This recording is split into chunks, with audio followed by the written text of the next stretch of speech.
What visibility do you have? What's the line of sight now in terms of both revenue as well as profitability over the next few years? And let's talk about manufacturing as well, expanding to cater to the kind of demand that you see. So I think as I said, the category is growing fast. Actually operation started 2022. Last 2 years we last financial year we clocked about 62 crores in terms of revenue. This year we're looking 100 plus to close this year. The idea is to provide the consumer with products that they need at the price that they want. India is still a very large value market. When I say value, it doesn't have it's the mid segment is very, very big, and I think that is where we are targeting, and therefore, and I believe that is where both margins and growth, the top line growth, is available. The other thing which is very important over the years I've realized is luggage. As I said, sales has never been a problem. The problem is always the back end. We are a 100% Indian company. We are the only company possibly in this category which designs, develops, produces 100% in India. Not a thread we get from outside the country. I'm aware of what the other organizations do, but we are very proud to be an Indian company, and we are building our own factory now to ensure that our supply chain is managed well within our span. Apart from the fact that obviously we're going to provide 100%. I mean, the sustainability, all our products have to be, for instance, we have still not been able to crack sustainability on PP, and therefore we do not do PP, we always do PC. We will not do anything which is not sustainable, whether it is a category within where we are operating now or the category that we get in. To answer to your profitability, I think if we do the basics right, profitability will come. The idea is to create a 20% plus EBITDA business and grow at a very steady rate. I believe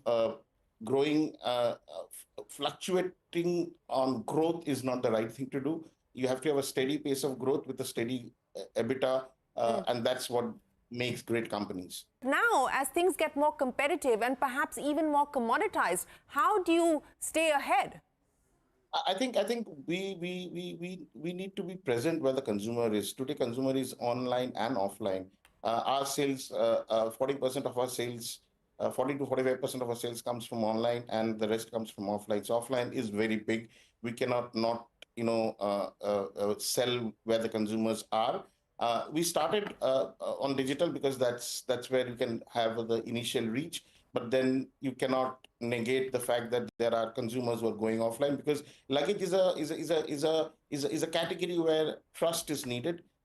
Consumers like, I mean, my understanding is they really like the touch and feel when they go and buy a product, and therefore we are now opening retail stores, and that's very, very important. I feel in this industry that will be the differentiator. So you're going to go retail yourself? Yes, we have already set up stores yourself? Yes, we already have 6. This month we're adding 6 more. By end of this financial year, we would have at least 30 stores of ours across the country, and we would plan to take it to about 100 next financial year. I would imagine that a large chunk of your sales come in via the online sales route. Yes, we are a D2C brand first. And very soon we'll be having our retail offline stores too. The first quarter of 2025 is going to be having at least 3 store opening, and by the end of the financial year, it's going to be aiming to have 6 stores. Definitely, online is a big game. We all have seen this during pandemic and post-pandemic. There's a huge surge in the online sales of every brand, be it luggage, or be it FMCG, or be it food. Any online brand definitely has seen a very big shift in the whole consumer buying. Even the most expensive products are being sold online, and people do trust brands when they see how they are, how they are being processed or how they are being projected.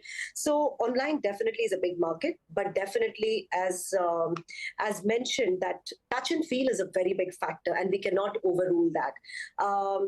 And that's the reason we also are coming into offline, and we do not intend to have many stores.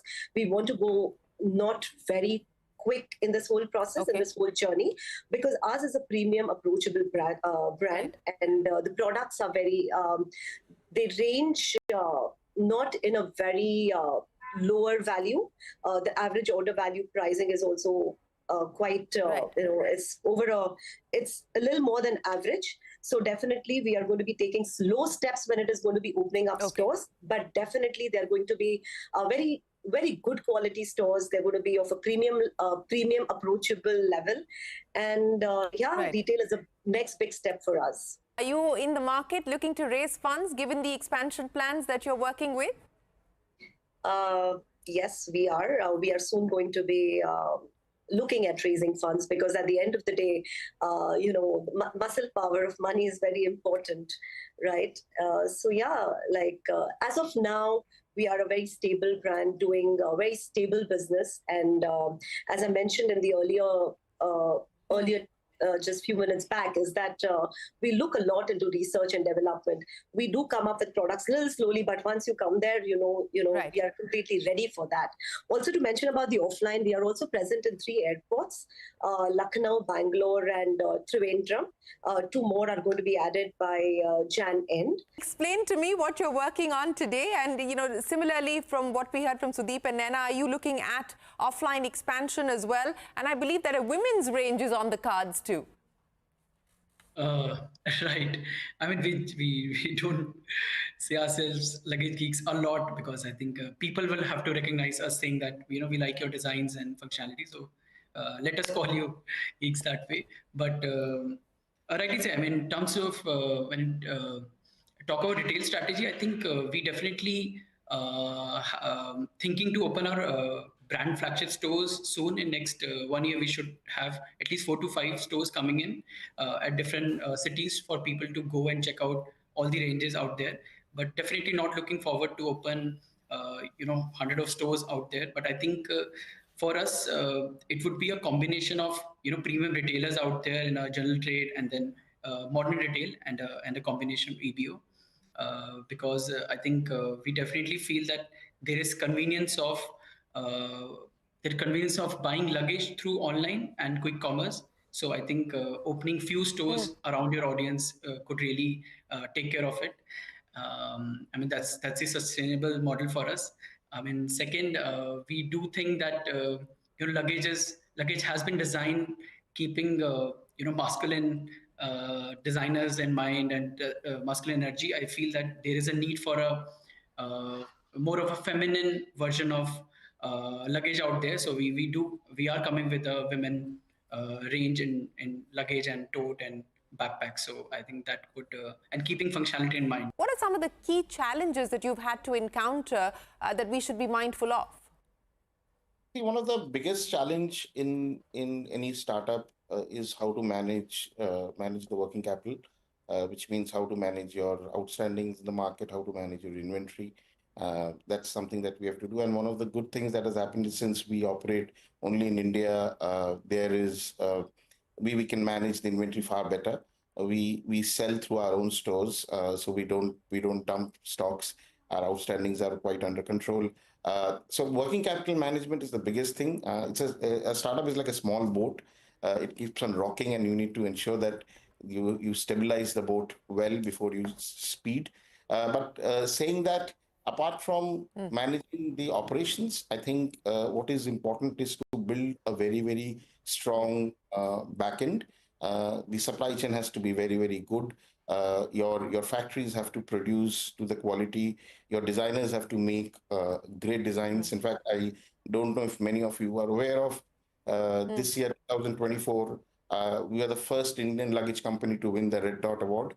This is the Oscars of design, as you know. Globally, Samsonite has won it a couple of times. No other company from India has ever won it. We won it. It's a award given by the Red Dot Commission, which is based out of Germany. You need to make products. That's the other thing that I would like to say is, today, even if we are operating in a space where the big boys are playing, the big boys make products which look the same. We don't. We do a lot of research in terms of what the consumers want. the silhouettes of our bags are different, the interiors of our bags are different, and yet we are able to give it at a price which the consumers don't find very premium, because end of the day, luggage is still a product which people use for carrying something from one place to another. Apart from the product that is there which you are carrying Right. inside the aircraft, everything else is checked in. So you need to give a good product, a product which is sustainable and which is easy to use. What is the marketing strategy to get the eyeballs, to get consumers to give you a shot? First and foremost thing that I feel we have to do is something that the big boys can't do, in terms of both creating the brand and operating in a space which they are.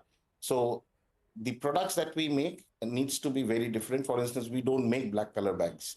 You will not find a black suitcase in our showrooms. And everybody, the big boys only make black and blues and greens. So that's how we differentiate.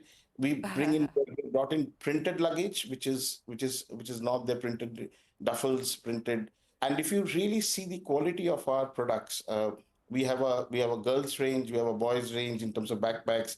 It's very different. The moment consumers are very smart today. Today, consumers are ready to spend money if you give a quality product. And the moment you see a product which is made by big boys, so-called big boys, and ours, you could make out the difference in terms of the sheer material and the usage of material that we have done. So I guess consumers are today ready to open and see products, and that's the best thing. And you have to make them see the product. That's very important. That's where your smartness comes, and you have to do it in a way that the big boys can't do. So Naina, are you doing black or no black? Are you doing printed? And what about, moving to a future which is going to be much more customized and personalized in an AI era and so on and so forth? Is that going to also be the future as far as luggage is concerned? We always come up with some kind of differentiation in our products. The trends of our luggage have been very different. If you see the massager backpack, for instance, then the very recently launched, like just 6 months back, we have launched the aluminum case. Then we've launched the trunk. The EUME luggage is known for its different products. The aluminum case is only available with few international players at a very, very, crazy price. And EUME was the first Indian brand to come up with an aluminium luggage, a 20-inch, and now we've also launched a 24-inch. So yeah, we try to make a brand, give it a premium feel at a good pricing. We want the consumer to feel that they are having international look and feel of products. Sudip Ghose, Naina Parekh and Mohit Garg, appreciate you joining us here on this edition of Young Turks. We wish each one of you the very best of luck, and thanks very much for your time today. With that, it is time for us to wrap up this edition of Young Turks. From all of us here on the team, for now, goodbye. Many thanks for watching.